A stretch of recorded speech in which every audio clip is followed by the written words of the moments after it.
Bon alors, on applaudit Cécile Fleurat. Et on applaudit Guillaume. Bah enfin moi c'est pas la première fois que je fais ce genre de choses, mais pour Cécile c'est la première fois. Ouais, c'est vrai. Donc encouragement. Et ben c'est parti Cécile, je te propose de te présenter en 2 mots pour dire pourquoi tu vas nous présenter l'énéagramme ce soir avec moi.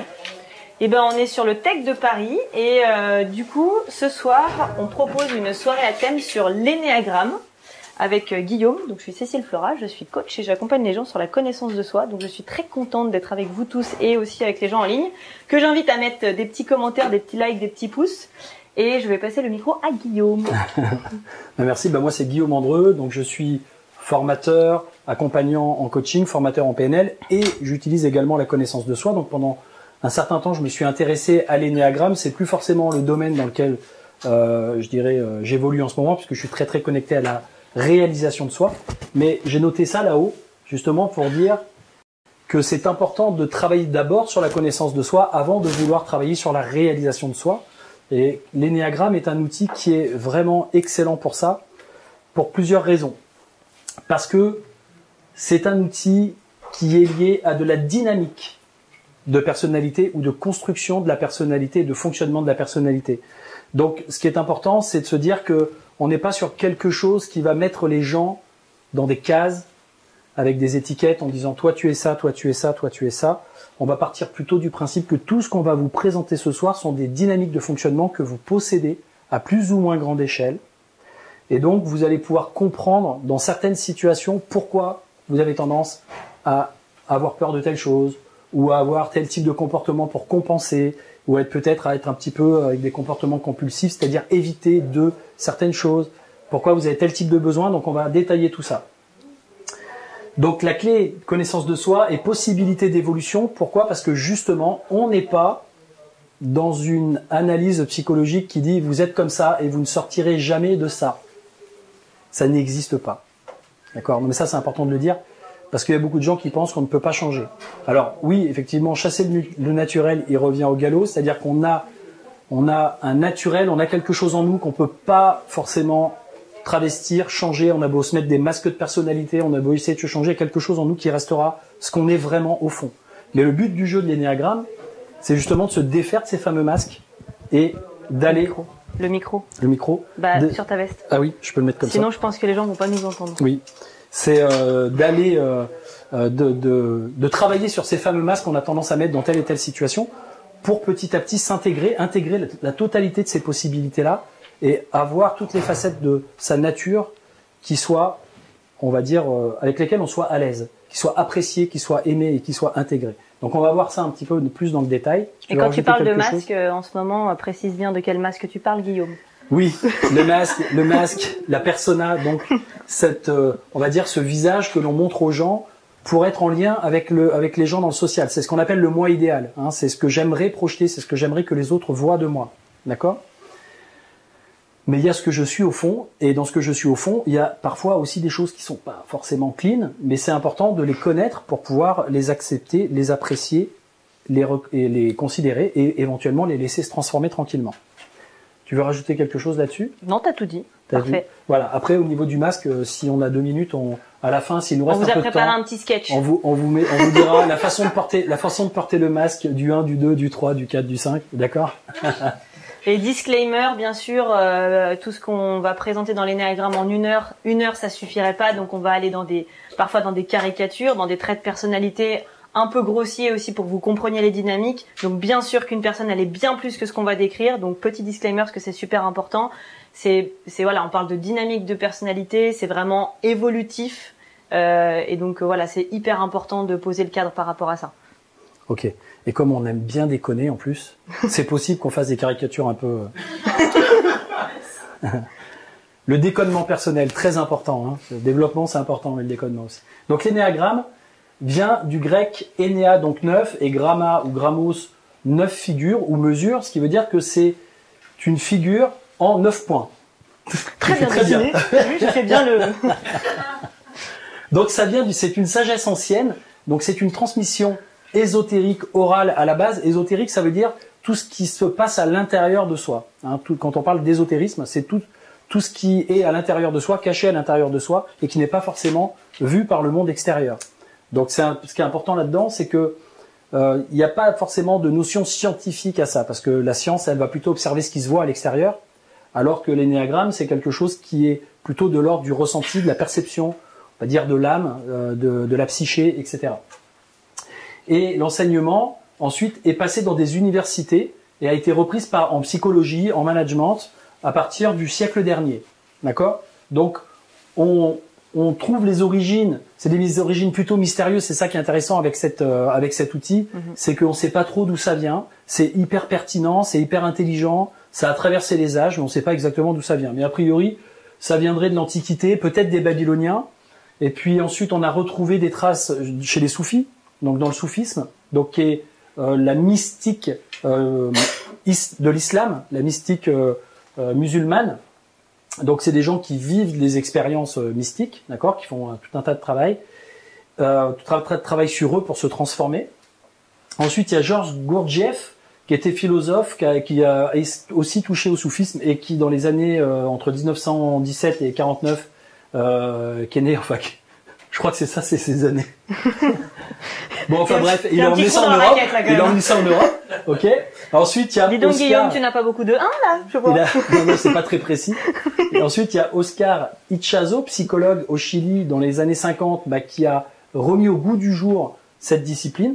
Puis on a Claudio Naranjo, qui était psychiatre en Californie dans les années 70, qui a repris, qui était un élève d'Ichazo et qui a repris donc ses connaissances et qui les a rendues encore plus abordables. Et ensuite, il y a Hélène Palmer, donc psychologue aussi aux ISA, qu'on a beaucoup parlé. Puis après, évidemment, tout un tas de personnes qui s'en sont inspirées, et il y a des tas de personnes qui ont parlé d'énéagramme. Et ce qui est intéressant, c'est qu'il y a des tas de personnes qui ont parlé d'énéagramme, mais qu'elles ont tout un type préféré, ou en tout cas prioritaire. Donc, des gens qui ont une dynamique en 1 vont pas parler d'énéagramme de la même façon que des gens qui ont une dynamique en 3 ou des gens qui ont une dynamique en 8. Donc, c'est très important de se dire que l'énéagramme, c'est pas une science exacte, que c'est vraiment lié à la représentation, à la perception des gens, et que donc il y a plein d'écoles différentes qui vont apporter des regards très différents. Donc, ouvrez votre esprit par rapport à ce qui peut être dit déjà ce soir, mais ce qui peut être dit dans toutes les cours d'énéagramme que vous allez recevoir. Personne n'a la science infuse à ce niveau-là. Chacun y va de son angle de vue. D'accord ?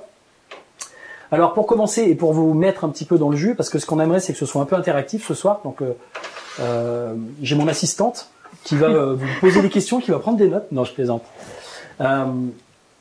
L'idée, c'est de partir du principe qu'on a un mode de fonctionnement avec 3 cerveaux. Si on prend les 3 cerveaux de MacLean, qui sont donc le système reptilien, donc le système instinctif, ce qui date au niveau des mammifères de millions d'années.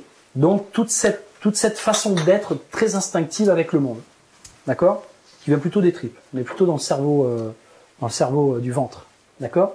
Ensuite, on va avoir le deuxième niveau qui est apparu, c'est au niveau des mammifères, c'est le système du cerveau limbique et relationnel. Donc là, on est dans quelque chose qui est en lien avec les autres personnes du groupe et la relation qu'on entretient avec le groupe. Donc on est dans quelque chose qui est plus au niveau de l'affectif, plus au niveau de l'expression émotionnelle, des relations pas des relations humaines, mais des relations entre les personnes. Et puis on a le néocortex qui lui est arrivé sur la fin de l'évolution de l'homme et qui permet d'avoir un retour réflexif sur soi et de mentaliser et de réfléchir les choses de façon à s'adapter au monde. Mais quoi qu'il en soit, ces 3 cerveaux sont toujours destinés à ce qu'on puisse s'adapter au monde. D'accord ? Mais on va pas s'adapter au monde de la même façon avec le reptilien qu'avec le limbique ou qu'avec le néocortex. Ok ? Donc, on va retrouver ces 3 cerveaux dans les 3 centres de l'énéagramme. Il y a 3 centres. Un centre instinctif de l'action, un centre émotionnel de la relation et un centre mental de la réflexion. Ce qui veut dire que vous avez ces 3 centres. Vous fonctionnez avec ces 3 centres. Mais sauf que vous avez un centre qui va être préféré, c'est-à-dire un centre qui va être vraiment définir votre façon de réagir de façon régulière, qui va prédominer, un centre qui va souvent être un allié au centre préféré, et un centre qui va parfois être celui que vous mettez de côté parce que c'est problématique. Alors je vous donne juste un exemple rapide là-dessus. Imaginons par exemple que je sois quelqu'un de mental et que d'une certaine façon j'ai pas envie de ressentir mes émotions parce que le centre émotionnel c'est mon centre réfréné, enfin celui avec lequel j'ai du mal, et que donc du coup, je suis quelqu'un qui pense et qui passe tout de suite à l'action, mais l'idée ensuite d'être dans quelque chose, de ressentir ce qui se passe avec les autres, de prendre en considération, d'être quelque chose d'altruiste, ça m'intéresse pas. Je pense, j'agis. Ou alors quelqu'un qui va être dans le centre émotionnel et qui va avoir tendance à avoir peur de ce qu'il va vivre avec les autres, qui va penser comment faire pour que la situation soit mieux, mais qui va avoir du mal à agir parce que le centre de l'action est inhibé, ou en tout cas c'est le centre avec lequel il n'est pas à l'aise. Donc il va ressentir, il va penser, mais après il va oublier d'agir ou il va pas arriver à agir. Par exemple, je vous donne juste des éléments comme ça. Et en PNL, puisqu'on est en cours de PNL, on retrouve ça. Ça revient un petit peu à ces différentes choses qui sont liées aux index de computation. Bref, le centre instinctif, action, réaction, le centre émotionnel, relation, sentiment, et le centre mental, réflexion, anticipation. Et pour ceux qui sont sur Facebook, si jamais il y a Adrien qui gère le live de Polo et qui répondra ou nous transmettra les questions, donc n'hésitez pas à poser tes questions. Et vu qu'on est un peu serré en timing, on y répondra de toute façon après par message. Voilà. Donc là, on est dans l'action-réaction, là, on est dans la relation et les sentiments, là, on est dans la réflexion et l'anticipation sur les choses. Donc la problématique du centre instinctif, c'est la colère et le contrôle. Donc c'est souvent ça qui va essayer d'être géré, mais pas du tout de la même façon entre un type 1 qui est intériorisé, un type 9 qui est en lien entre l'intérieur et l'extérieur, et un type 8 qui a tendance à être dans le contrôle du monde extérieur. D'accord ? Le problématique du 2, du 3 et du 4, c'est plutôt l'identité et la reconnaissance. Donc même principe, le 2 qui est essentiellement en référence extérieure et tourné vers l'extérieur, va pas le gérer de la même façon que le 3 qui a tendance à être en référence interne, externe et qui joue un peu entre les deux. Et le 4 qui va plutôt avoir tendance à être totalement en référence intérieure et qui va pas forcément gérer les problèmes d'identité et de reconnaissance de la même façon. Puis pareil pour la problématique du centre mental, la peur et l'anxiété. Et donc la même chose, le 7 qui a tendance à être plutôt en référence intérieure va pas gérer sa façon de penser les choses de la même façon que le 6 qui lui est toujours en l'aller-retour entre l'intérieur et l'extérieur, et le 5 qui est complètement connecté à l'extérieur mais qui a du mal à se connecter à l'intérieur.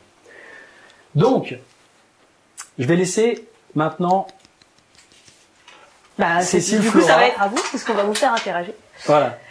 Alors, l'idée, là, c'est que je pensais qu'il était intéressant qu'on travaille un petit peu en interaction et que vous me donniez un petit peu de la matière sur la façon dont vous pourriez percevoir les choses.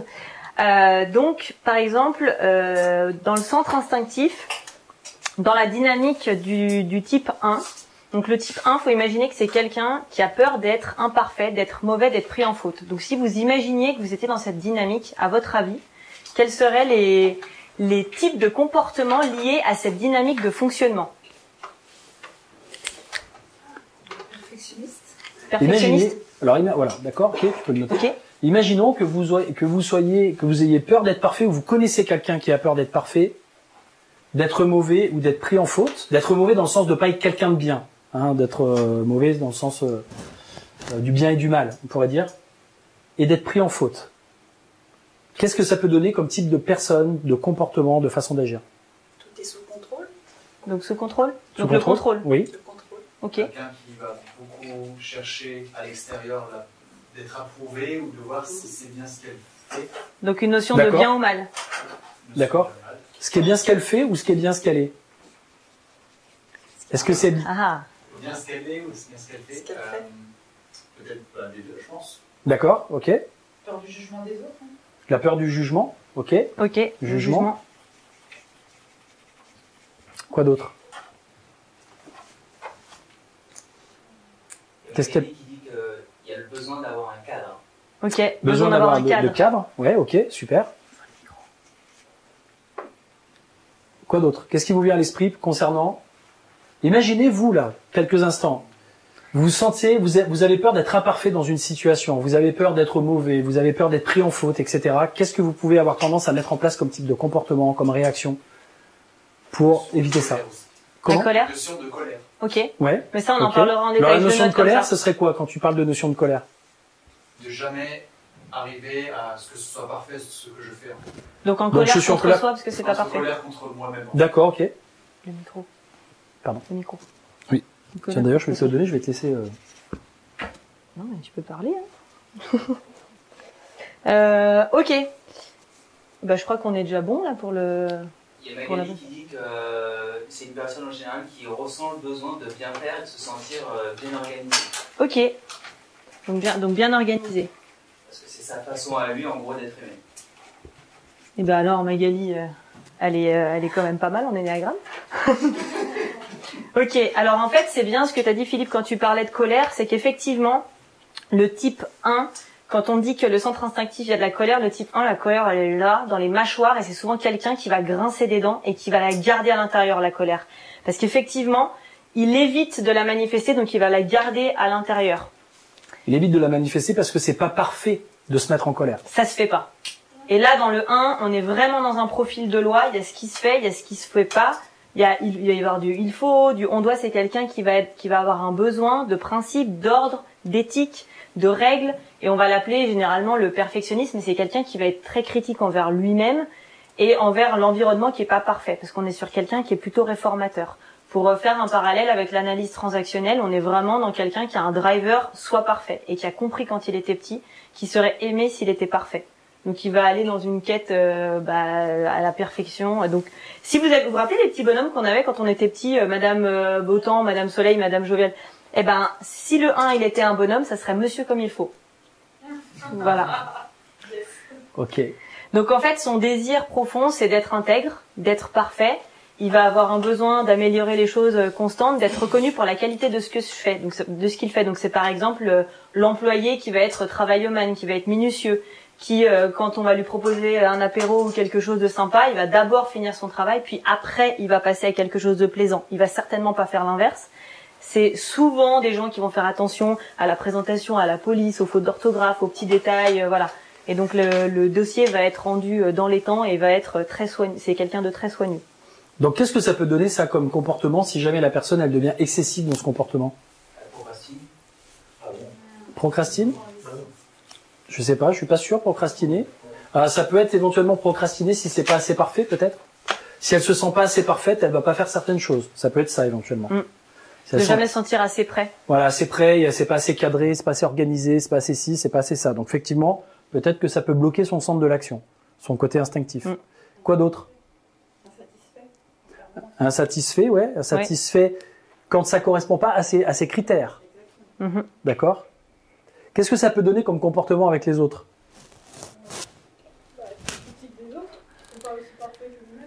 Ouais. Ouais.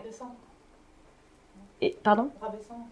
Ça peut. Alors ça peut quand quelqu'un est en train de se désintégrer. Après, ce qui est intéressant aussi, c'est étant donné qu'on est dans une formation PNL, c'est de parler de communication. Et le 1, sa façon de communiquer, ça va être la leçon. Il va vous expliquer comment vous auriez dû faire. Par exemple, vous êtes en train de cuisiner chez vous, il arrive, vous l'avez invité, il va vous dire « Oh, mais tu fais comme ça, mais c'est pas la bonne recette !» Et il va vous expliquer, mais c'est sous couvert d'une bonne intention. En fait, c'est comme ça que tu aurais dû ou que voilà qu'il aurait fallu faire. Et donc effectivement, là, c'est comme ça qu'on met la table, c'est comme ça qu'on goûte le vin, c'est comme ça que ça doit être dans un restaurant. C'est enfin bref, c'est alors chaque type. Donc ça peut devenir, en fait, ça peut devenir le chiant de service. En fait, en gros, hein, la personne qui peut être un peu tatillonne, pénible, parce qu'elle est toujours en train de te corriger. Ça peut en arriver là quand elle est désintégrée, elle te corrige en permanence. Faut toujours que tu changes un truc, faut toujours que tu améliores, c'est jamais assez parfait.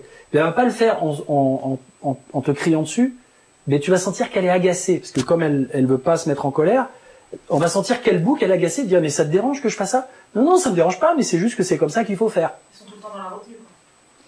Bah alors là, encore une fois, disclaimer, on est en train de dépeindre le portrait. Là, Guillaume vous invitait à vous dire qu'est-ce que ça pourrait donner s'il y avait un excès de. Donc quand tu disais c'est le chiant, alors on a tous nos côtés chiants sur l'énéagramme, bien sûr, on va tous les visiter, mais effectivement. Le type 1, quand il est tatillon et que voilà, ça se passe pas comme il veut, oui, ça peut être. Ça peut être maniaque. Maniaque. Si c'était un schtroumpf, ce serait schtroumpf à lunettes ou pas? Non. Il est comment, schtroumpf à lunettes? C'est plutôt celui.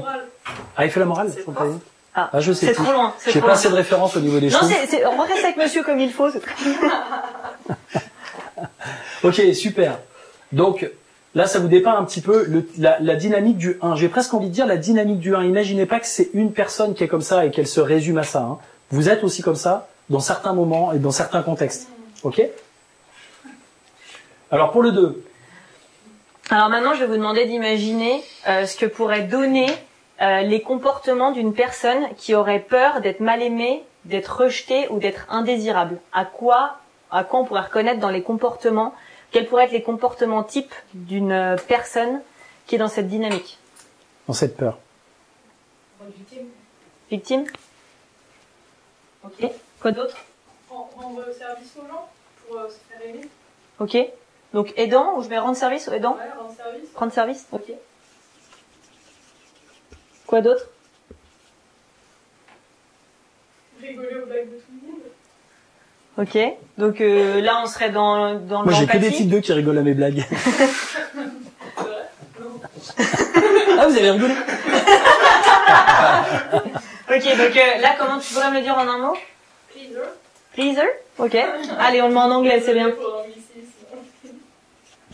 Ça sera pour la communauté anglophone de Polo. Quoi d'autre? Il y a Marie qui dit être serviable quand on lui demande pas. Serviable. Mais Ouais. serviable même quand on lui demande pas. Ok. Ok. Quoi d'autre? Sauveur. Sauveur. Donc il y a victime et sauveur. C'est intéressant. Ça vous prépare à l'analyse transactionnelle de demain. Le fait Ok. de se suradapter. Suradapté. Ok. Bon, bah on a de la matière, Guillaume. C'est bon, je crois qu'on peut Allez. commencer. Donc la compulsion, qu'est-ce qui évite la personne, justement, quand elle a cette peur? Alors la personne de type 2, ce qu'elle évite, c'est de reconnaître ses propres besoins. Et donc surtout d'être pris pour quelqu'un d'égoïste. Donc, on va avoir quelqu'un, j'attends lui une prochaine, qui va avoir qui va porter une extrême attention aux relations humaines. Et qui peut, donc dans un excès, créer un besoin chez l'autre pour qu'on ait besoin de lui. Donc pour créer une dépendance dans la relation, pour qu'on ait toujours besoin de lui et qu'on le remercie et qu'il assouvisse son besoin de reconnaissance.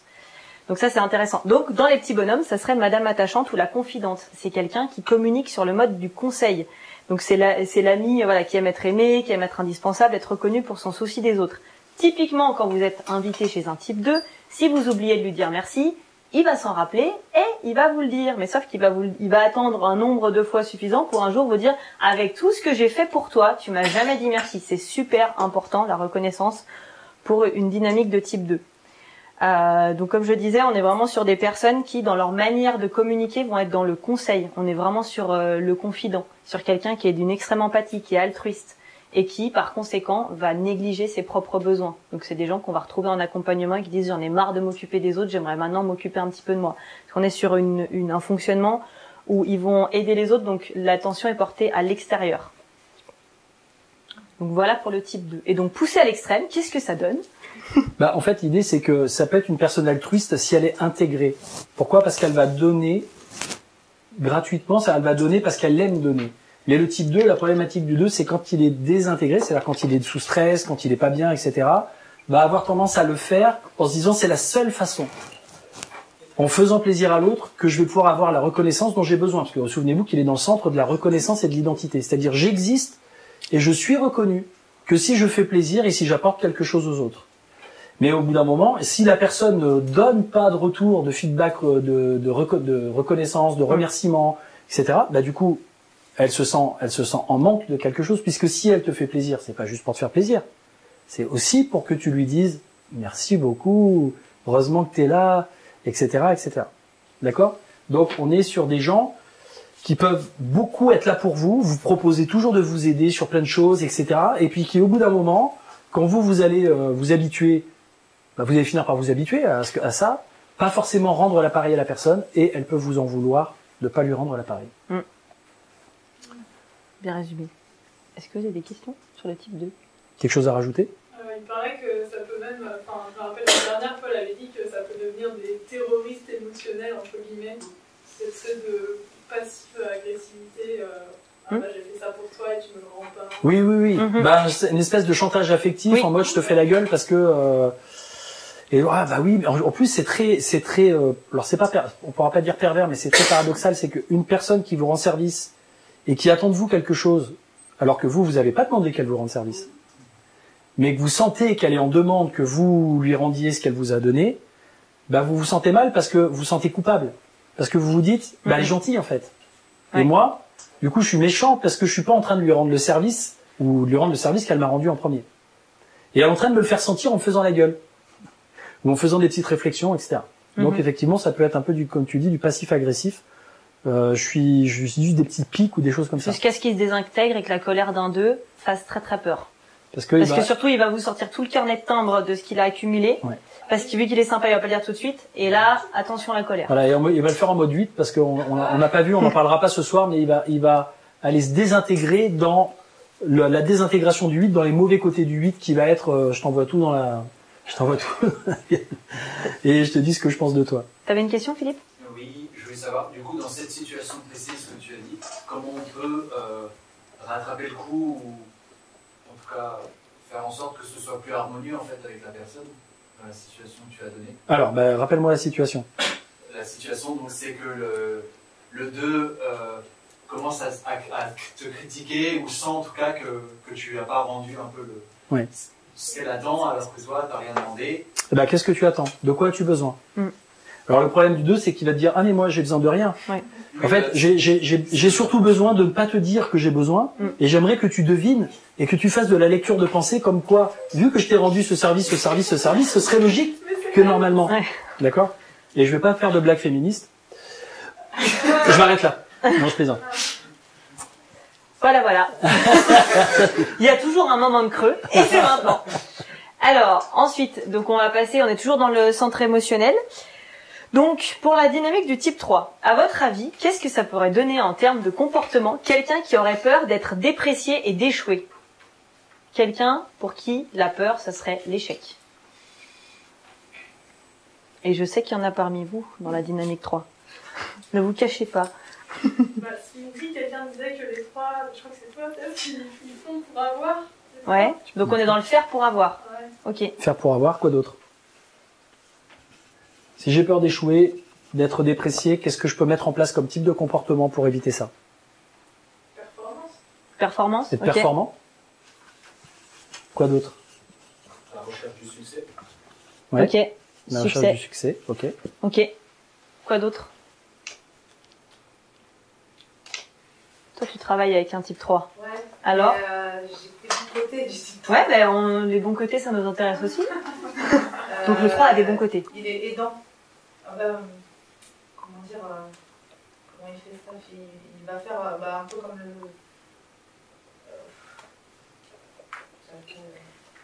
Alors, vu que je le connais, de ce que j'ai compris, c'est quelqu'un qui va être porteur du projet et qui va porter son équipe. Donc plutôt leader inspirant. Ouais, voilà, c'est ça? inspirant, ouais, ok. exactement. Leader inspirant. En leader inspirant, c'est quand il est intégré. Quand Ouais. il est dans la bonne dynamique du 3. Ouais, c'est ça. Ouais, voilà, ouais. S'il est dans la mauvaise dynamique du 3, imaginez, j'ai peur d'échouer, j'ai peur d'être déprécié, il faut absolument que j'évite d'avoir il faut absolument que je fasse quelque chose parce que j'ai tellement peur de ça. Il faut que j'obtienne la reconnaissance des gens. Qu'est-ce que je peux mettre en place comme comportement? Vous êtes dictateur ou pas? Non, pas trop. Non, c'est un autre profil. Ouais. Il va être dans une performance intense en fait. Ok, sans fin. Ok, performance à outrance. Sans fin. Il va être compétiteur, c'est-à-dire il va se comparer, il va être en train de regarder, tiens, et moi où j'en suis où par rapport aux autres. Il faut absolument Il que. faut toujours se comparer aux autres, il faut qu'il soit meilleur. Le meilleur. Ok. Ça peut aller jusqu'où d'ailleurs? Imaginons qu'on revient d'un week-end où on a fait des différentes choses. Je suis un type 3 et il y a quelqu'un qui attire plus l'attention que moi. Qu'est-ce que je peux faire pour Écrasé. ouais, pourquoi pas l'écraser ou Le dénigrer. par rapport à ce que j'ai fait, qu'est-ce que je peux faire? Vraiment mettre en valeur ce que j'ai fait et de la. Et si c'est à outrance, se mettre en valeur à outrance, c'est faire quoi? C'est horrible. Se vanter, Ouais. se vanter, voire en rajouter, voire peut-être même mentir, c'est-à-dire dire ah ouais, je suis sauté d'une falaise de 14 mètres. Et le mec va dire attends, tu rigoles, ça faisait 5 mètres. Et type 3, lui, s'il a sauté de 14 mètres, c'est mieux. Parce que quand même, c'est plus valorisant. D'accord? Ou alors Donc, le il peut type 3 au avoir chômage, tendance- il est en freelance. Hein. C'est-à-dire qu'il peut travestir la réalité, il peut être un peu mythomane, il peut être un peu dans le mensonge pour s'arranger. Il a loué une superbe bagnole, par exemple, pour montrer qu'il réussit dans les affaires, mais il dit pas que c'est du leasing et qu'il a du mal à rembourser les crédits. Il va juste dire, regardez ma belle bagnole. C'est ce genre de choses. D'accord? C'est un chauvin. Est-ce que le type 3, il a une Rolex avant 50 ans? Oui, Ça, c'est une normalement. question importante. C'est Macron, il est type quoi? A priori, il serait plutôt dans le 3, mais c'est compliqué en fait, c'est compliqué avec les personnages connus parce que t'en as qu'une façade, ils ont des chargés de communication, donc a priori, de comportement observable, plutôt type 3, mais voilà. Avec gros disclaimer, gros guillemets, parenthèse, attention. Dynamique 3, on peut pas dire il est ça, on peut dire il a cette dynamique de comportement.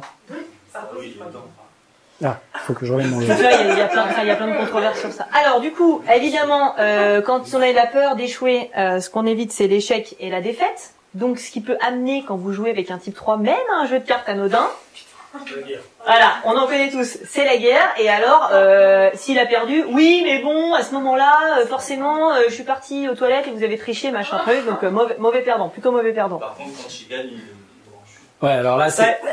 Et quand il gagne, on en entend parler pendant 3 jours. Et en même temps, alors non, mais ce qui est intéressant quand même, on en rigole, mais c'est de dire aussi que quand le 3 il est intégré, c'est quand même quelqu'un qui va porter l'équipe pour que tout le monde gagne, et voilà, donc c'est quand même intéressant. Le besoin, progrès continu d'amélioration de soi, succès, reconnaissance, c'est monsieur réussite et c'est monsieur le meilleur. En fait, c'est quelqu'un qui, s'il a une entreprise, il va sans arrêt chercher à l'améliorer, à trouver le truc à rajouter, c'est un profil qui est dans l'action. Donc on n'est pas dans tout roule, je me repose. Non. Et puis d'ailleurs, c'est rarement quelqu'un que vous allez retrouver sur une plage pendant 15 jours, à buller.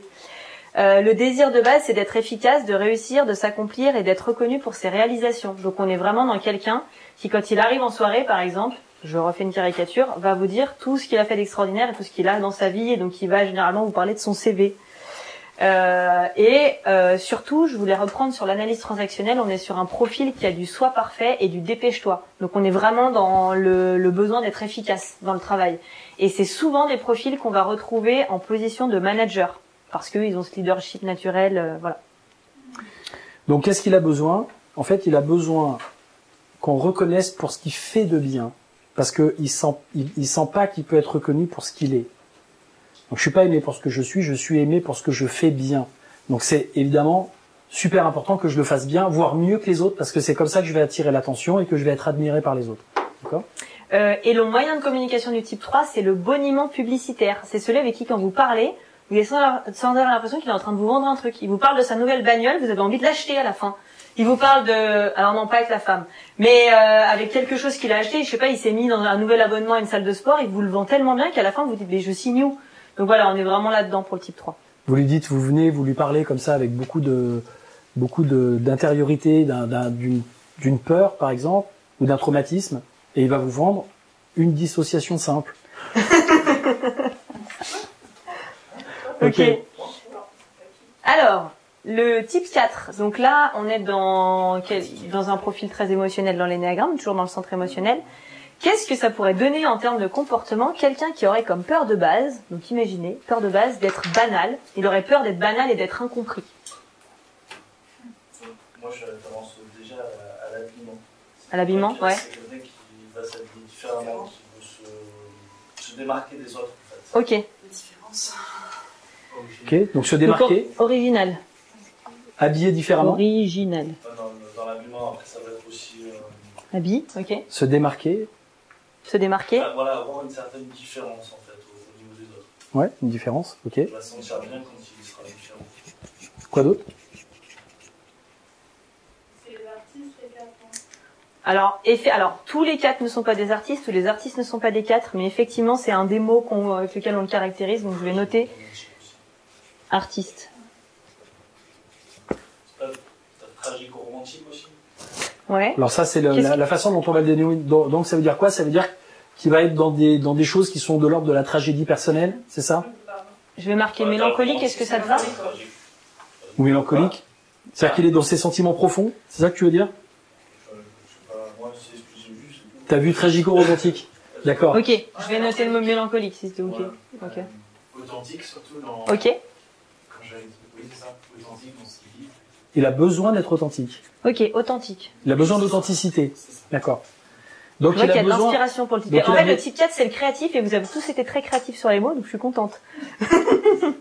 Alors, Ok, le 4, en fait, c'est quelqu'un qui évite à tout prix la banalité et qui va éviter... Alors, ce qu'il faut surtout pas dire à un type 4, c'est « mais t'es comme tout le monde ». Et d'ailleurs, alors je fais référence au lycée, mais au lycée on avait souvent celui qui se teignait les cheveux en rose ou qui était gothique ou qui était, on disait tiens alors lui il est pas comme les autres. Enfin, c'était souvent un type 4. Donc voilà, c'est quelqu'un ouais, effectivement qui a besoin d'être unique et d'être original. Oui. Je parle de gothique. Le gothique il va aussi s'identifier à une avec plusieurs personnes qui sont gothiques en fait. Ouais, Oui. donc au milieu des gothiques, il est commun. Au lieu du gothique, il est commun, donc il va rajouter quelque chose de différent. Mais effectivement, les gothiques, et d'ailleurs, c'est évidemment, Je tu dirais fais pas bien ça, nous. je dirais pas ça. Il va Non, avoir mais le piercing ou le C'est pour tatouage ça qu'on différent va le des autres. retrouver aussi ailleurs, là où il y a la notion de groupe. Mais c'était dans l'idée de dire dans la classe, s'il y avait quelqu'un qui avait un look un petit peu atypique, etc., t'as des chances quand même que. Mais encore une fois, ça va dépendre de ce qui motive son comportement. Parce que des originaux, tu peux en trouver aussi ici, ou ici, ou ici, mais tout va dépendre. Là, c'est je fuis la banalité. Alors on dit tragico-romantique, pourquoi? Parce que le type 4, il a un peu tendance à se focaliser sur ce qui va pas, sur ce qui manque. C'est quand même quelqu'un qui est dans l'ensemble relativement insatisfait. Et dans l'envie. Et dans l'envie, voilà, dans l'envie par rapport aux autres. Il y a toujours l'impression que l'herbe sera plus verte ailleurs. Et donc, il peut avoir cette... Alors, on va continuer les besoins. Alors, il a besoin de donner et d'exprimer un sens personnel en chaque chose. C'est l'admiration, c'est monsieur unique en son genre et l'outsider. Et c'est, par exemple, quelqu'un en entreprise, alors, qui va valoriser la créativité, l'originalité, que chacun puisse exprimer vraiment ce qu'il a d'unique. C'est quelqu'un qui va être assez mystérieux, qui va, par exemple, vous voyez les relations de couple un peu improbables, l'amour impossible, qui va croire au prince charmant. Et on est vraiment dans quelqu'un qui va être extrêmement sensible et qui va expérimenter une palette d'émotions sur une journée ou même sur une heure. Et on l'appelle le cyclotimique parce qu'il va avoir des grands hauts et des grands bas dans la journée. Et lui, il le vit pas forcément mal. Là où il y a d'autres types qui vont pas être très à l'aise dans les émotions négatives, lui, à la limite, c'est pour ça qu'on l'appelle l'artiste, il va les sublimer.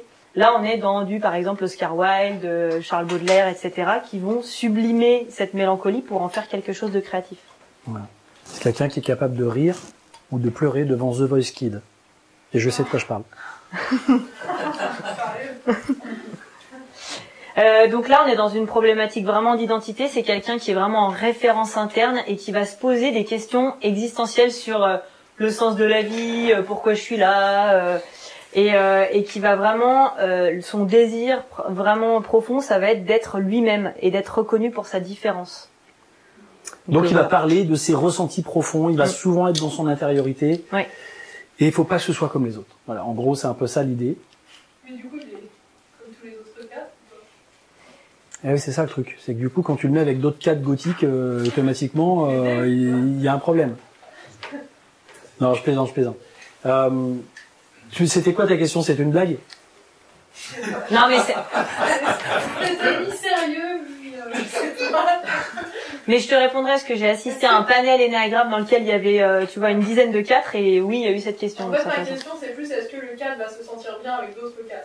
Ah, Parce qu'ils se battent tous pour être différents. Bah non, parce qu'en fait, finalement, on est tous uniques. Donc, on a tous en nous quelque chose de Tennessee, c'est ça? Ouais. Comme dirait le grand auteur du 21e siècle, tous Johnny. quelque chose en nous de fait. Ouais, d'accord.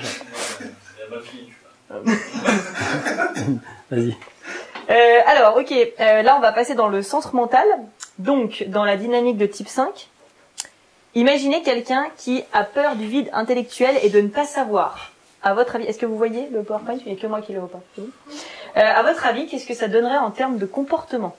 Quelqu'un qui a peur du vide intérieur et de ne pas savoir. Il a toujours besoin de se mettre en avant dans ses connaissances intellectuelles. Donc, il a besoin de se mettre en avant avec ses connaissances? Bah, dès que tu vas parler avec lui, Ouais. c'est de suite Donc, qu'est-ce qu'il a dû faire avant ça?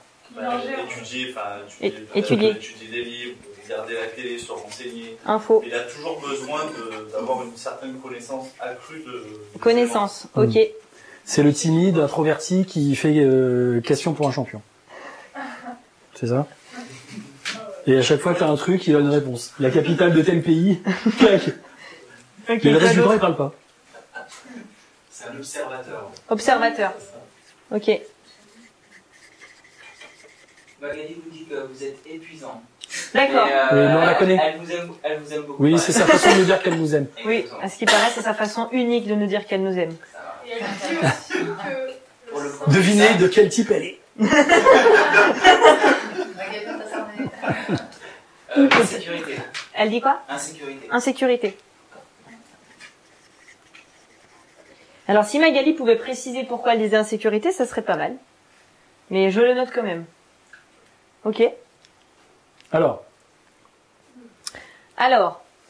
Le 5, ce qu'elle évite. ce qu'il évite, c'est l'intrusion et c'est le vide intérieur. C'est pour ça qu'il va se remplir de connaissances et que, comme dirait Polo, j'aime beaucoup cette métaphore, il a la pile de sciences et vie dans les toilettes. Donc c'est vraiment quelqu'un, voilà, le rat de bibliothèque, c'est quelqu'un qui va énormément engranger de la connaissance et devenir expert dans son domaine. Et quand on dit peur de l'intrusion, souvent, chez un type 5, ce que vous allez entendre, c'est qu'il avait un des deux parents qui était un petit peu envahissant, donc il a eu besoin de se replier sur lui et d'avoir son espace. Donc, le besoin d'accroître son savoir, d'expliquer en profondeur la réalité et d'être un expert. Donc, c'est monsieur expert et monsieur invisible. Alors, invisible, pourquoi? Parce que c'est pas quelqu'un d'extraverti, c'est très souvent quelqu'un qui va être en mode introverti, qui va être à l'écart. Donc, on est sur l'observateur, celui qui analyse, le chercheur, quelqu'un qui va être... Alors, si par exemple, vous connaissez en Suisse le CERN, alors là, c'est un vivier pour les types 5. Grave. Donc voilà, on est sur quelqu'un qui a plutôt un tempo lent quand il vous explique les choses, qui va prendre le temps et qui va peser les mots justes. Il va prendre le temps de, ouais, mais quand tu dis ça comment dire, d'aller gratter au scalpel sur le sens des mots, parce que c'est important de mettre les bons mots sur les bonnes choses. C'est pas lui que vous invitez à l'apéro. Et c'est quelqu'un qui va rarement aller dans les endroits mondains. On est vraiment sur quelqu'un qui a besoin de se ressourcer en mode solitude, etc., qui désire apprendre, comprendre et être reconnu pour ses connaissances. Et donc, on va parler de quelqu'un avare de ses sentiments, de connaissances, parce que c'est pas quelqu'un qui partage beaucoup. Typiquement en entreprise, c'est celui, vous ne savez rien de sa vie privée, parce qu'il partage pas, ou peu. Et pour le... Ah oui, j'ai oublié de vous dire, pour le 4, la façon de communiquer, c'est le drame. Là, pour le 5, on est sur la thèse. Donc évidemment, avec un expert, vous imaginez. Donc là, on est vraiment, par exemple, sur un professeur en université. Voilà, donc on est bien là-dessus, sur le type 5, quelqu'un qui va vous expliquer comment les choses sont en mode thèse. Est-ce que tu as quelque chose à rajouter, Guillaume? Non, j'essaie de rentrer dans la peau du 5, enfin dans la peau de la dynamique 5, ce que je vous invite à faire à chaque type, hein, c'est de voir ce qui se passe en vous quand vous êtes dans cette dynamique. Mais oui, c'est ça, c'est-à-dire c'est une espèce de vide intérieur. Alors il y a une phrase qui dit tous les biens matériels ne compensera pas un vide spirituel. Ben, j'ai envie de dire, toutes les connaissances que vous pouvez avoir, tous les bouquins que vous pouvez lire, toutes les vidéos que vous pouvez regarder sur Internet ne compenseront pas un vide spirituel, c'est-à-dire un vide de soi ou un vide de relation avec soi-même. Donc le 5, il peut étudier, avoir la tête pleine de connaissances. Si à un moment donné, il va pas chercher à l'intérieur et se remplir d'autres choses et de connexions autres avec lui-même, ben, il va continuer d'essayer de maîtriser le monde extérieur et la connaissance du monde extérieur. Et par exemple, en relation de couple, ce qui m'a marqué quand j'ai parlé avec des types 5, ils m'ont dit, bah, en fait, je dis pas je t'aime à ma copine parce qu'en fait, je le montre autrement. Puis je t'aime, c'est un mot galvaudé. Donc on était sur la définition du mot qui est galvaudé. Et donc Maître sur des Capello, grandes théories. Et donc oui, Maître Capello. Et donc en fait, c'est vraiment quelqu'un, c'est une tête, puis en dessous, il y a des trucs, mais il sait pas trop ce qui se passe. Et typiquement, les personnes auxquelles je pense, quand ils vont acheter quelque chose, on va être sur du pratique. Et on a étudié toutes les fiches techniques de chaque chose, mais on n'achète pas quelque chose parce que c'est juste joli. Ou un achat compulsif comme ça en mode wouh, achat émotionnel. Donc voilà. Donc il y a un gros contrôle du mental sur le système. Hein, c'est un gros système de mentalisation pour essayer de ne pas trop ressentir à l'intérieur ce qui se passe au niveau émotionnel. Ok ? C'est pas un très grand bavard aussi. Ouais. Oui, c'est ça. Mais c'est pas Sauf- lui-même. Sauf quand il déblaye, sauf quand il te sort quelque chose sur une théorie, quelque chose qu'il connaît, là il peut se mettre à un long fleuve d'informations, et sinon ça va pas être quelqu'un forcément qui va beaucoup s'exprimer. Mais ça, la plupart.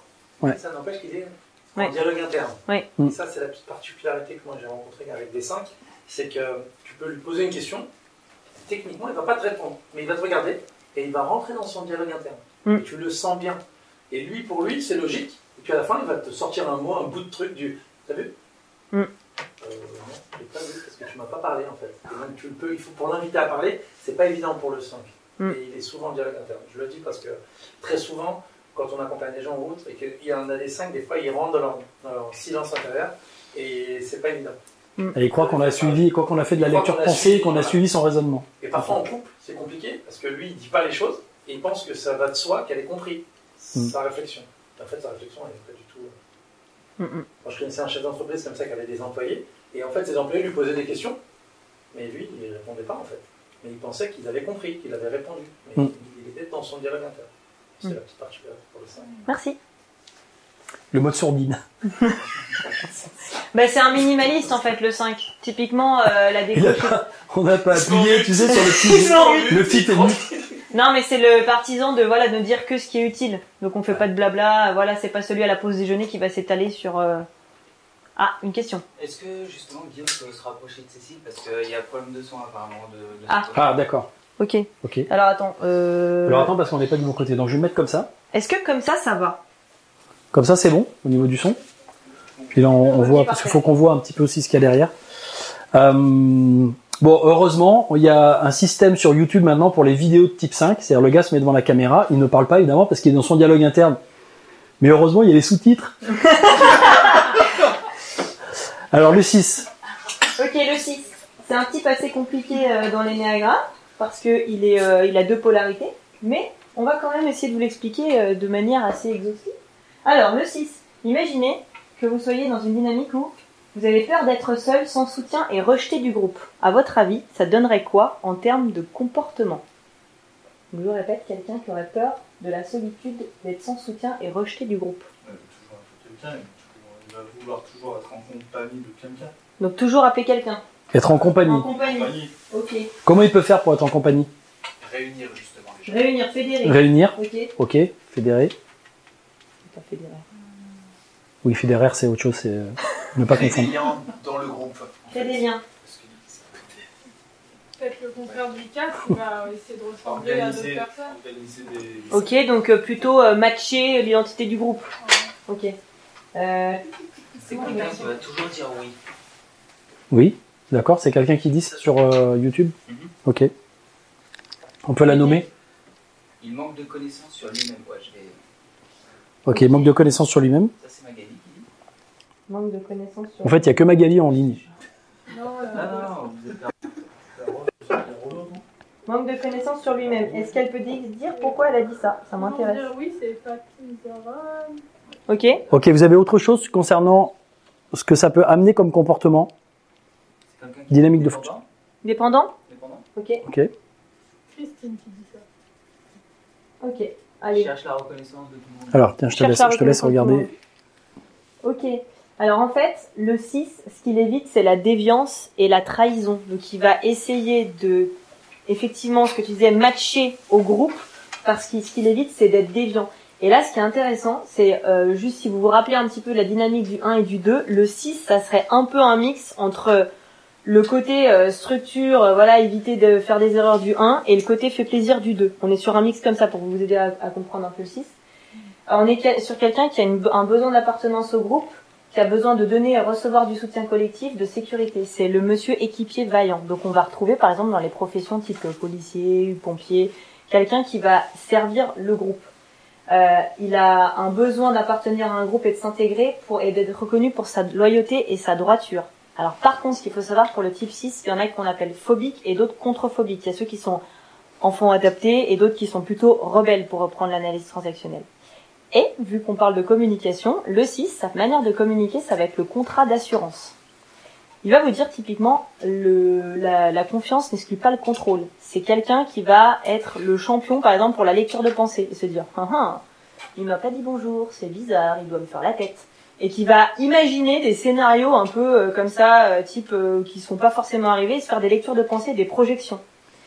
C'est quelqu'un qui va avoir du mal à faire confiance. Et vous allez pouvoir voir aussi souvent dans ses yeux de l'anxiété ou de la peur. Il va sortir d'un meeting et il va dire mais c'est bizarre, on m'a pas tout dit, ou il se passe des trucs louches. Donc soit il va être soumis et donc il va se soumettre à l'autorité, soit il va se rebeller et on va être sur quelqu'un qui va ressembler, on le verra dans un profil un peu plus tard, à en tout cas un profil un peu plus rebelle et un peu moins adapté. Alors ça peut être aussi quelqu'un qui a beaucoup d'intuition sur justement ce qui peut être déviant aussi chez les autres ou ce qui peut poser problème au groupe.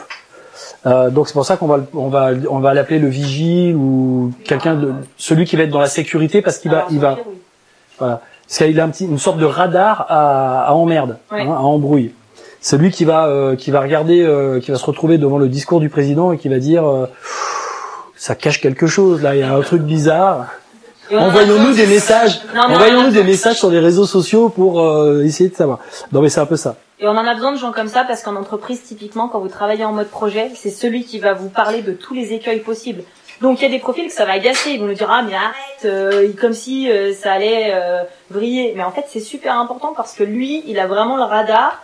Alors tu disais le radar à emmerde, allez disons des gros mots, le radar à emmerde, et qui va être, ce qui va être super, ça va être par exemple que quand vous développez un logiciel, celui qui va tester tous les bugs parce qu'il va penser à tous les bugs.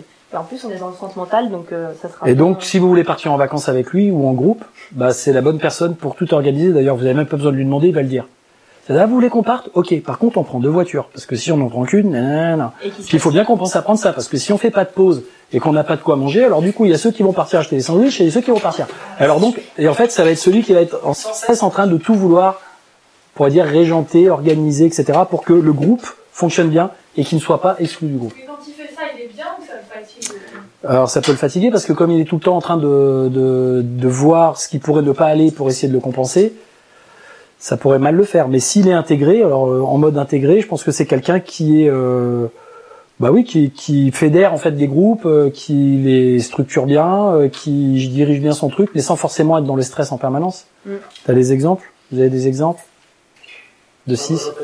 Un 6 qui appelle tout le monde en fait. C'est Ouais. celui qui va toujours prendre le temps. Par exemple, je sais pas, une réunion pour un match de foot, par exemple, il va appeler les uns après les autres, vérifier que tout le monde sera là, que tout le monde sera à l'heure, que tout le monde est au courant de l'information, qu'il l'a bien reçue. Voilà. Et il va essayer de voir. Et dès qu'il y en a un qui va peut-être un petit peu risquer de ne pas être là, bah, ça m'inquiète. Du coup, il va informer aussi tous les autres. Ouais, peut-être qu'il sera pas là, donc t'as pas un autre joueur au cas où. On peut pas organiser un covoiturage? D'ailleurs, le type 6, c'est souvent quelqu'un qui va demander l'avis de tous ses amis quand il doit prendre une décision parce qu'il se fait pas confiance, il a très peu confiance en ses intuitions ou en peu importe s'il est mental. Moi, je pense que c'est un type 6 qui a inventé Blablacar. Et, ah bah Mais oui. c'est une théorie. Ou Airbnb. Mais effectivement, le type 6, ça va être souvent être quelqu'un qui va demander l'avis des autres. Voilà. Parce qu'il va pas se faire assez confiance. Donc on est souvent là-dedans. Mais alors le type 6, c'est aussi celui qui partage souvent sur les réseaux sociaux plein de trucs. Tout ce qu'il fait, il va vous le partager parce qu'il est super content de partager ce qu'il fait avec la communauté. Voilà. Et qui va, alors en entreprise, c'est celui qui va organiser les choses pour fédérer le groupe. Voilà. Ok. Tu veux dire quelque chose? Parce que je vois que tu... Oui, T'en connais un. J'apprécie juste particulièrement le 6, effectivement, j'en connais un, parce qu'il permet effectivement, de réunir des personnes, souvent des inconnus un peu, parce qu'il connaît tellement de monde, en fait. Ça permet vraiment de faire de Ah, c'est lui qui a réuni les inconnus? Mais en tout cas, ça permet de créer des nouvelles rencontres et tout ça, donc c'est vraiment très appréciable par rapport à ce profil-là. En fait, quand t'as une affaire, faut avoir un cercle. Ouais, alors en fait, dans un projet, c'est vrai que chaque profil va avoir ses points forts dans un projet ou dans l'organisation d'un événement, et effectivement, le 6 pour fédérer, c'est plutôt bien. Ou pour voir les potentiels écueils. Alors là, dans ta soirée d'anniversaire, pense bien à prendre de l'hélium 2 bouteilles, parce que... Ok, le type 7. Alors, le type 7, c'est quelqu'un, il faut imaginer, c'est quelqu'un qui a peur de manquer et de souffrir. Donc, à votre avis, quel comportement ça peut engendrer quand on est dans cette énergie, dans cette dynamique, quand on a peur de souffrir et de manquer? Excessif. Bah, on peut Excessif aller dans... en quoi? Alors, excessif, ouais. Excessif dans quoi? Bah, c'est la peur de manquer, je sais pas. Donne un exemple. Tu penses à quoi? Je sais pas s'il va faire des courses, il va acheter Ouais. un paquet de bonbons, il va en acheter 10. Ok. D'accord. Il a peur de manquer. Ouais, ok. Quoi d'autre? Beaucoup attaché au plaisir. Ok, plaisir. Pour pas souffrir, ok. Ouais, Donc maximiser les plaisirs à outrance, ok. Peur de souffrir. Il butine, non? Il butine. Ouais, Ce serait un papillon. voilà. Tu veux dire des fleurs ou quoi? C'est quelqu'un qui est dans l'évitement. Ok. Alors, quand tu dis butine... Il y a Non, mais- secours, il y a aussi, il y en a une qui le largue, il a le... Ah, donc tu parles bien de relation, c'est bien Un ça? perdu, 10 Ok, non, c'est parce que je... D'accord. Non, mais qu'on soit sur la même... Peur de manquer. Une petite marguerite, une petite rose. Et d'ailleurs, un truc assez rigolo, si vous pensez, est-ce que vous connaissez tous la fable de la cigale et la fourmi? Une petite violette. C'est un vieux prénom, ça. C'est un prénom de grand-mère. Mais quand même. Pardon. Alors si on reprend à la fable de la cigale et la fourmi, typiquement la fourmi type 1, qui a prévu et qui a fait ses petites provisions pour l'hiver, qui a été prévoyante, et la cigale, le 7, qui a donc certainement peur de manquer, mais qui est beaucoup dans le plaisir et qui du coup va frapper à la porte en mode ouh, je me suis fait plaisir, du coup maintenant je suis un peu dans l'embarras. C'est la personne qui est. Il y aura bien une option qui se présentera en dernière minute. Oui, voilà. Donc je vais aller toquer chez la copine, et puis la copine, non.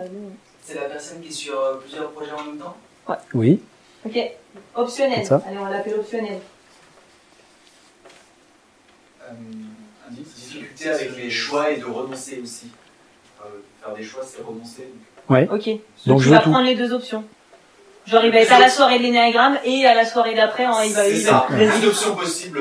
S'il peut butiner une violette, une rose, une marguerite en même temps, il est preneur. Ok. C'est les roses. Ça marche. Du coup, le mot, j'ai oublié ton mot, Philippe, mais ouais, dans l'idée, ça reprenait un peu tout ça. Ok. Alors en fait, le 7, c'est ce qui va éviter, c'est la souffrance et la frustration. Donc forcément, pour pas être frustré, il va essayer de maximiser les plaisirs. Donc il a un besoin de diversité, de liberté, de combler sa frénésie gourmande et d'expérimenter le changement. C'est Monsieur Fascinant et le catalyseur. C'est celui en fait qui va faire monter les gens en excitation, qui va leur dire wouh au début d'un projet, et puis en fait, quand le projet roule, il y a plus personne. Puis surtout, finir le projet, c'est super ennuyeux. Autant en commencer un deuxième. Donc là, on est vraiment sur quelqu'un qui va être optionnel et qui va se dire, si un carreau de chocolat c'est bon, toute la tablette c'est encore meilleur. Tiens, où est le chocolat blanc d'ailleurs? Et donc on est dans quelqu'un effectivement qui va combler son agenda pour pas s'ennuyer, pour pas souffrir. Il va mettre donc du wake surf à 8h, puis après il va mettre une randonnée à 9h, puis après il va mettre encore un autre truc, et puis à la fin de la journée Une via ferrata à 22h. Une via ferrata à 22h. Voilà, et donc on est dans quelqu'un qui va commencer plein de choses et Mais il va aura avoir fait du mal à l'apéro entre temps s'organiser. quand même. Avec du champagne si possible. Là c'est le collègue à qui si on propose un apéro et qu'il a pas fini le dossier, il se dit sur un malentendu, demain j'y vais au talent, ça peut marcher. Mais apéro quand même en premier. Hein. Et donc le moyen de communication du type 7, c'est le conte. C'est quelqu'un qui, quand il vous raconte une histoire, il va vous raconter des anecdotes, il va vous mettre les mimes, les trucs dans tous les sens. Tiens, t'as le désir là. Et donc dans le désir de la base 7, c'est être heureux, se faire plaisir, s'amuser et être reconnu pour sa joie de vivre. Donc, ce qui peut être assez paradoxal, c'est qu'on parle aussi de clowns tristes, de gens qui vont montrer la joie, qui vont avoir pas de mal à montrer la joie, mais par contre descendre dans les émotions, voilà, c'est souvent je mets sous le tapis, et puis le jour où ça me pète à la figure, je sais pas trop comment gérer. Alors parlons un peu philosophie. Parlons philosophie. L'épicurisme. L'épicurisme, je vais le faire à la 5. est une philosophie née au siècle II. Non, en fait, Épicure, c'était un petit peu la suite d'Épicure. C'était dans la continuité des stoïciens. Et donc, l'idée, c'était d'accepter la réalité telle qu'elle est et de se contenter d'apprécier les choses telles qu'elles sont. Donc, quand on parle d'épicurien, souvent, les gens confondent un petit peu avec le fait d'être épicurien, ça voudrait dire être bon vivant, profiter, etc. Alors que ça, c'est pas vraiment épicurien. On pourrait dire que c'est plutôt de la gourmandise, de la gloutonnerie, c'est de la gourmandise désintégrée, exagérée, de la gourmandise ou de la gloutonnerie. Le 7 intégré, c'est quelqu'un qui va vraiment, je sais pas, qui va se contenter de quelques gouttes de vin pour dire qu'il a bu ou qu'il a senti un vin qui était magnifique. Donc il va, ou même ne serait-ce que marcher sur de l'herbe, boire une goutte d'eau de la rosée du matin, et ça va lui suffire. On est vraiment dans quelque chose qui peut être plus dans la qualité, dans le raffinement, que dans la quantité, dans l'expérience. Voilà. Par contre, s'il a peur donc il faut qu'il développe cette qualité d'appréciation, parce que sinon on a toujours l'impression que c'est jamais assez et qu'il en faut toujours plus de stimulation en fait. Hein. C'est quelqu'un qui fonctionne à la dopamine. Donc dopamine, récompense, mais on a un circuit d'habituation avec la dopamine. En fait, il pense, puisqu'il est mental, donc il pense en permanence comment il va pouvoir se faire plaisir dans 1 heure, dans 2 heures, dans 3 heures, dans 5 jours, dans 7 jours. Donc il planifie ces petits plaisirs en permanence. On est dans la projection future, du futur plaisir. Il est en vacances au Portugal et en fait, la partie qu'il a préférée, c'est la planification des vacances, puisque tout est possible dans la planification. Et quand il y est, il pense déjà à ses futures vacances. Il est en train de kiffer parce qu'il pense, il est pas en train de kiffer là, il est en train de kiffer dans, et la prochaine fois on va faire ça. D'ailleurs, je suis en train de penser que c'est bientôt l'heure de l'apéro. Oui. Toujours.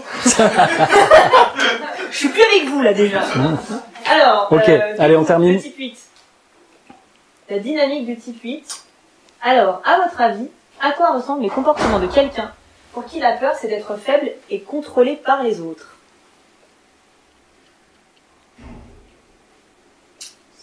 Qui impose.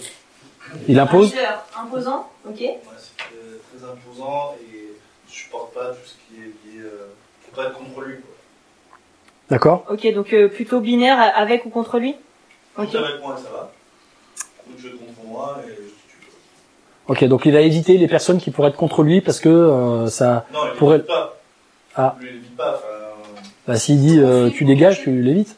Oui, mais c'est l'autre qui a intérêt à partir. Ça, je veux dire, le 6, il va essayer d'intégrer le truc, machin, alors que le 8, il va faire ah, t'es pas avec moi, mais hop, dehors. Voilà.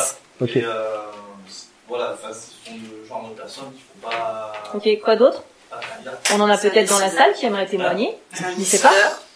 Il y a des types 5 par ici? Il y a de tout là. C'est quelqu'un qui veut se montrer, Oui. se mettre en avant. Donc se mettre en avant, ok. Ok. Donc je vais mettre assertif. Ok. Quoi d'autre? Est-ce que c'est quelqu'un de colérique? Non, si peu. Alors en fait, je rigole. On est dans le centre de la colère et là on est dans la colère exprimée, virulente et sans filtre. Voilà. D'autres questions? En fait, la colère est un mode de contrôle sur le monde extérieur.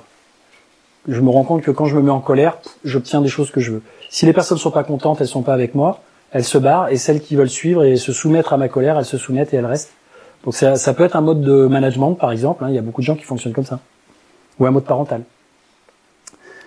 Après, ça peut être un mobilisateur aussi. Oui. Quand il est intégré Comme Mandela. et qu'il s'intègre avec la dynamique positive du 2, bah, il va être dans l'idée d'être altruiste et de mettre donc son leadership au service des autres. D'accord? Alors, la compulsion du 8, c'est d'éviter la faiblesse et la vulnérabilité. Donc là, lui, le message qu'il a reçu quand il était petit, c'est qu'il va survivre dans cet environnement, qu'il est fort. Donc le driver principal, c'est de montrer qu'il est fort. Et d'éviter à tout prix de montrer une faiblesse ou quoi que ce soit. Donc on est vraiment dans quelque chose... dans des personnages très charismatiques, qui en imposent, qui sont hyper assertifs, etc. Donc dans le besoin, le besoin d'affirmation de soi, d'indépendance, de prise de décision et d'action, et ils sont dans une lutte constante. On est chez des personnages qui vont être impressionnants, qui vont ressembler à un rock sur qui vous allez pouvoir compter. Et en entreprise, tout comme le 3, c'est effectivement des profils qui naturellement vous allez retrouver à des positions managériales. C'est très courant. C'est des personnages qui sont très tenaces, très coriaces, qui sont entrepreneurs et qui désirent avoir le contrôle, qui désirent garder le pouvoir d'agir et être reconnus pour leur force. Alors, on va être, attention, caricature, chez des personnages qui vont pas avoir peur de dire des gros mots, d'être grossiers, de vous dire merde s'ils ont envie de vous dire merde. Et on est vraiment dans la dynamique de la colère exprimée, c'est t'es avec ou contre moi, t'es ami ou t'es ennemi. Et c'est la loi, pour lui, il décide donc le matin, il rentre dans la formation, il me dit ouais, là, moi, je vous préviens, celui qui met pas le masque, c'est dehors. Mais c'est la loi qu'il a décidé aujourd'hui. Si le lendemain, il y a une autre idée qui lui passe par la tête et il décide que c'est une autre règle parce qu'elle a du sens pour lui, il la change. Mais c'est sa règle, c'est lui qui a décidé. C'est ce qu'on appelle l'alpha. Ouais, c'est quelqu'un de très yang. On est sur un type vraiment très très très yang, une énergie très masculine. Et du coup, j'avais un truc à dire par rapport au 8, c'était le contrôle. Ah oui, puis la son mode de puissance. communication du 8, c'est le décret. C'est comme ça, et c'est tout. Il ne laisse pas tellement le choix. Et c'est quelqu'un, alors pour avoir fait pas mal de formations énéagramme, c'est souvent quelqu'un qui n'a pas conscience qu'il peut faire peur avec sa prestance ou avec sa voix, avec sa colère, parce que lui, une fois qu'il se met en colère, c'est bon. Il a explosé la soupape et voilà, il y pense plus, sauf que ça peut faire des dégâts collatéraux. Il y a des gens qui sont pas habitués à prendre une dose de colère comme ça. Et j'ai souvent entendu des types dire, mais je suis pas du tout conscient de l'effet que je peux produire sur l'environnement. Et il a tellement envie d'être indépendant et d'imposer un peu sa façon de fonctionner qu'il peut être dans sa propre loi. Hein, c'est un profil de loi en mode j'impose ma loi. Donc ça peut être un hors la loi. Hein, on peut voir des profils 8 dans des gens très bien comme l'abbé Pierre, Sœur Teresa ou des gens comme ça. C'est-à-dire qui ont à un moment donné décidé de prendre les choses en main dans un domaine et puis qui ont été jusqu'au bout de leur truc. Mais ça peut être aussi des mafieux, ça peut être aussi des gens, des dictateurs ou typiquement des... le film Le Parrain. On est vraiment là dans la dynamique du type 8. Donc c'est la loi. Donc oui, je vois qu'on appelle ça les trafiquants de drogue d'Amérique du Sud. C'est vraiment ça. Hein, si vous regardez les séries sur Netflix, sur Narcos, etc., là vous avez vraiment des types 8 par excellence. Hein, c'est vraiment la caricature. Vous voulez trouver des types 8 et puis même des types 6, etc. Enfin, vous avez tous les types là dans ces films-là. Vous voyez que c'est vraiment caricatural la façon dont les gens fonctionnent. Le 8, c'est vraiment l'excès. Donc ça va être l'excès, ça peut être de nourriture ou d'alcool ou de cigarettes. On est vraiment là s'il y a quelque chose de marqué, c'est vraiment Beaucoup. Voilà, excès, trop. A priori, il y a quelqu'un qui connaît bien cette base. Je pense qu'il est juste aussi. Ouais. C'est ça. Ouais. Il est juste. Ouais. En gros, quand vous rentrez dans son bureau, faut lui dire, c'est quand, où, ça coûte combien. Faut être direct, parce que le blabla, le machin, si vous essayez de l'entourlouper, de lui dire oui, alors tu vois, parce que, voilà. C'est du sois fort et du dépêche-toi. Faut être efficace, mais faut montrer qu'on est fort. Et c'est quelqu'un qui peut être extrêmement protecteur et prendre soin des faibles et des opprimés. Alors moi, j'aime bien comparer le 8 au chocolat, le Mon Chéri. Donc la petite carapace de chocolat noir avec la petite cerise toute molle à l'intérieur. Mais c'est vrai. Désolé pour tous les 8, je casse le mythe. C'est vrai qu'il a un langage qui est franc, direct et qui du coup va pas forcément prendre les gens dans. Voilà, il va dire ce qu'il pense et effectivement ça peut être mal perçu. Je prenais 8, son chocolat préféré, c'est mon chéri. Exactement. Voilà pourquoi certains 8 font de la peine. Voilà pourquoi certains 8 font de la peine. Ok. Alors, le dernier type, donc on revient dans le centre, enfin on est toujours dans le centre instinctif. Imaginez quelqu'un qui a peur d'être en conflit et des divisions, et pour qui être consensuel est important. À quoi peuvent ressembler les comportements dans cette dynamique? Médiateur. Médiateur. Okay. Quoi d'autre? L'harmonie. Harmonie, ok. Et donc, s'il a besoin d'harmonie? Il va un peu dans le sens des gens. Altruiste. Donc altruiste, ok. Il s'inhibe, inhibition, justement. Ok, inhibition. Quoi d'autre? Écoute. Écoute, ouais. Quoi d'autre? A-t-on des commentaires en ligne de Magali? Magali est à On va avancer parce qu'on va avancer. Ah oui, c'est un truc simple. Bah oui. Alors, le 9, il évite les désaccords. Sa peur fondamentale, c'est le conflit. Donc ça va être quelqu'un d'extrêmement consensuel. Son besoin, c'est de s'harmoniser, de tranquillité, de passivité. C'est celui où on dit, oui, il est facile à vivre. En couple, ça va être celui qui va rentrer en fusion. Donc son désir, c'est d'être en paix, d'unifier, de réunir, de pacifier, de concilier. Et typiquement, en entreprise, autour d'une table, ça va être celui qui va concilier, qui va faire un consensus de tous les points de vue pour arriver à un point, enfin, à un accord commun. C'est quelqu'un qui va être extrêmement visionnaire, qui va être plutôt souvent en type retrait. C'est pas quelqu'un qui va se mettre en avant. C'est quelqu'un, c'est souvent l'ami à qui vous allez vous confier parce que c'est une tombe. Il va beaucoup vous écouter, pas beaucoup parler. Et c'est quelqu'un de confortable. Alors on dit c'est quelqu'un cocooning qui va se mettre chez lui en mode confortable, pour qui ça va être hyper important. Voilà, le confort et d'être bien. Et effectivement, pour s'endormir et inhiber la colère qu'il a à l'intérieur de lui, il va se remplir. Donc ça va être quelqu'un qui va se narcotiser. Donc ça va être la télé, ou ça va être des jeux vidéo, ça va être manger, ça peut être aussi Instagram, voilà. Mais d'éviter à avoir à agir parce que quand il agit, il est obligé de décider et donc ça peut déplaire, ça peut créer des désaccords. Donc du coup, il va avoir tendance à rester dans un espèce de truc où il suit les autres, il accorde avec les autres. Mais l'idée d'être dans l'action, donc il inhibe son centre. Hein. On voit que le 9, il inhibe son centre instinctif. Le 3 inhibe son centre émotionnel. Il ne ressent plus ses émotions pour pouvoir être bon, être le meilleur, etc. Et le 6 inhibe son centre intellectuel finalement parce que il est dans beaucoup le relationnel avec les autres, etc. Et trop dans un système émotionnel perturbé, pas forcément dans une pensée élaborée, positive, de constructive. Et le mode de communication, pardon. Sauf quand ils s'intègrent les trois, bien sûr. Alors, ils arrivent ces trois types, quand ils s'intègrent, ils arrivent à ne plus inhiber, et donc ça les rend plus complets dans leur fonctionnement. Et le 9, il a un pouvoir magique, c'est celui qui arrive à devenir transparent, parfois en soirée. Genre, ça part en vrille, il y a une engueulade chez le couple qu'il est allé, hop, il arrive à se fondre entre la tapisserie et le mur, et vous le voyez plus. Vous voyez, dans Astérix Obélix, Mission Cléopâtre, tu me vois plus, bah là on est là-dedans. Et son moyen de communication, avant que j'oublie, c'est le roman fleuve. Voilà, c'est quelqu'un qui vous raconte une histoire, et puis c'est tout tranquille, et puis vous voyagez avec lui, voilà, c'est assez calme. Une balade, ouais. Voilà. Comment ça se fait que, tu dis le 9, il est inhibé au niveau de l'action, le 3 au niveau émotionnel, et le 6 du mental. Comment ça se fait alors qu'ils sont au milieu, justement, de ces pôles? Eh ben, ils sont au milieu, mais ils se coupent de ce centre-là pour réussir à fonctionner. Donc, je peux pas t'expliquer pourquoi c'est comme ça. Mais en tout cas, imagine que moi je veux réussir, je veux gagner, et toi tu viens et tu me dis oui, j'aimerais tant gagner cette partie de tennis avec toi, et ce serait tellement bien pour moi. Mais moi, mon truc, c'est que j'ai besoin d'être le meilleur. Si je commence à rentrer dans l'empathie avec toi et je commence à être dans mes émotions avec toi, ça va me poser problème. Donc je vais me recentrer sur ce que je dois faire, sur le résultat que je vais obtenir, et je vais me couper du côté relationnel et émotionnel pour réussir ce que j'ai à faire. D'accord? Alors moi, je suis, on sait pas. Personne n'a réussi à me... À votre avis, quelqu'un qui est caméléon?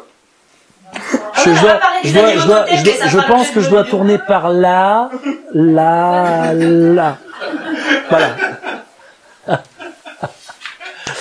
Okay. Non mais après, moi je fais partie des profils atypiques au potentiel, je sais pas, vous connaissez certainement, il y en a peut-être parmi vous, mais ce qui veut dire que j'avais une personne qui était très connectée à l'énéagramme et à la fois à ces types de profils psychologiques, et qui m'avait dit, en fait, on reconnaît dans l'énéagramme les gens qui sont atypiques, neuroatypiques, au potentiel, multipotentiel, sont plus difficiles à cerner, parce que souvent ils ont un regard, c'est-à-dire que moi le type 3, j'ai été dedans pendant un temps, mais j'ai vu le truc, c'est-à-dire j'ai dit, mais tu fais ça pour ça, etc., tac, tac, tac. Et c'est nul de faire ça. Donc j'ai corrigé mon comportement parce que j'ai une perception de ce que ça pouvait donner. J'ai relié des points entre les choses et je me suis dit, bah non, de fonctionner comme ça, en fait, c'est pas forcément un avantage pour moi. Donc je vais pas réussir à compenser ma peur, ma reconnaissance, je vais l'avoir, mais ce sera pas une bonne reconnaissance. Donc il va falloir que je change. Et à chaque fois que je me suis retrouvé dans une dynamique, j'ai compris le problème de la dynamique. Et comment la transformer, pour certaines, hein, je dis pas que je suis intégré à tous, je pense que là où j'ai encore des progrès à faire, c'est par là. Et pourtant, tu es avec le groupe, là? Oui, je suis avec Ce soir, invitez tous pour un apéro. Voilà. Donc, si on doit mettre un nom sur les profils. Et vous vouliez noter quelque chose, on a noté les noms qu'on peut retrouver dans les livres d'énéagramme, donc le performiste, le performiste. Ouh, vous avez fait un mix des deux. Le performiste, l'altrégant. Le ganiteur, le créatique, ouais, le créatique, l'observateur, ouais, l'observateur, c'est ça, ouais. Le loyaltinel, ah bah voilà. Le généralien, effectivement, et le motecteur, voilà, et le pacificateur, ah bah voilà. Voilà, bon, enfin bref, on vous a mis des mots des termes qui définissent, mais ce qu'on veut surtout pas, c'est que vous regardiez ces mots-là, c'est pour ça qu'on les a mis en dernier, parce que souvent c'est présenté en premier, mais je préfère les mettre en dernier pour que vous ayez eu le temps de voir dans quelle dynamique vous fonctionnez avant de vous dire « Ah non, je veux surtout pas être perfectionniste », et que du coup vous évacuiez les possibilités de comprendre les dynamiques plus profondes. Donc on les a mis en dernier, mais quand même ça vous donne des indicateurs sur ce que vous trouvez de façon générale dans les livres sur l'énéagramme. Et quand on attend de faire l'énéagramme des masques? Alors, non, on a pas... Ah, mais si, on a 2 minutes, Guillaume, pour faire l'énéagramme. D'accord, bon, alors, on va essayer. Allez, on va faire l'énéagramme des masques. Alors, on a fait une petite surprise, c'est qu'on vous a préparé l'énéagramme des masques pour que vous intriguiez tous les concepts. Parce que pour intégrer un concept, il faut le répéter 3 fois. Et on l'a improvisé, hein. C'est une surprise qui n'est pas préparée, en fait. On s'est dit, bah, du coup, autant en rigoler, hein, donc on s'est dit qu'on allait... Être dans l'impro. Ça, c'est un truc de 7, ça, non? Oui, alors tu vois, Guillaume, c'est hyper important pour moi que le masque soit bien mis. Parce qu'il y a la bonne manière. Voilà. Et la pas bonne manière. Tu vois. Bien posé sur le nez. Bien posé sur le nez, voilà, je répète, donc le masque doit être... Voilà, s'il vous plaît, le masque sur le nez, on le porte sur le nez. On a été au théâtre l'autre jour, il y a quelqu'un qui nous a dit ça derrière. Excusez-moi. Voilà, le masque, on le porte sur... Non, mais c'est pour dire ça, c'est le type 1. D'accord? Je te dis comment faut que ça fonctionne. Profil de loi. Le type 2. Ah, t'as pas de masque? Ah bah vas-y, prends le mien. Ah mais c'est gentil, mais toi tu vas pas en avoir. Ah mais c'est pas grave, moi si j'en ai pas, non, mais je préfère que t'en aies un, vas-y, prends-le. D'accord, ok. Je t'appellerai pour mon déménagement, de toute façon. Le profil 3. Le premier qui a mis son masque. Ah oui. Ah merde. Je crois que je l'ai pas bien mis. Le profil 4, bah, c'est celui qui a personnalisé son masque. C'est celui qui a mis la petite fleur, qui a acheté un tissu, qui l'a fabriqué. Voilà, moi mon masque c'est du tissu parce que tu comprends, il y a une texture. Pas mettre le masque de Monsieur tu vois, on est dans quelque chose de plus profond quand on respire dans un masque. J'ai mis des petites huiles essentielles fabriquées moi. Le profil 5. Alors le profil 5, eh ben, écoutez, ce masque est un FFP2. Il a une capacité de pouvoir trier les microbes au-dessus de 2 microns.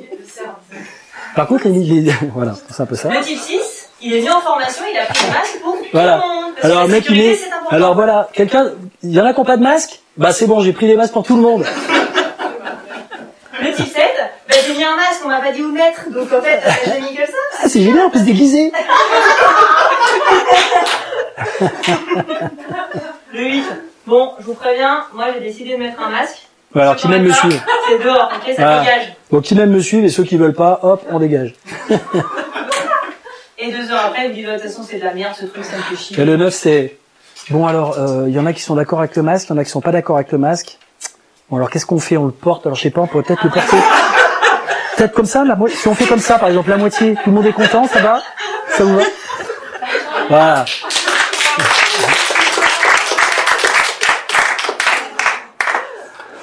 Bon, alors, là il est trop tôt, alors on va pas répondre aux questions parce que moi j'ai un... par message. Ah oui, par message, pardon, excusez-moi. Et s'il avait été un petit peu plus tard, c'est-à-dire après minuit, on aurait pu faire l'ENEA. Ouais. On le dit ou pas? Sutra. Voilà. On aurait pu vous présenter, voilà, les positions particulières. Mais c'est pas, voilà. Bon, juste un truc, il est 8h moins 10, allez, c'est bon. Non, non, c'est après minuit et c'est pas encrypté. Ce sera l'objet d'une prochaine conférence. Alors si vous voulez cette conférence sur l'ENEA Sutra, n'hésitez pas, mettez des petits likes, mettez des petits j'aime, communiquez sur tous les réseaux.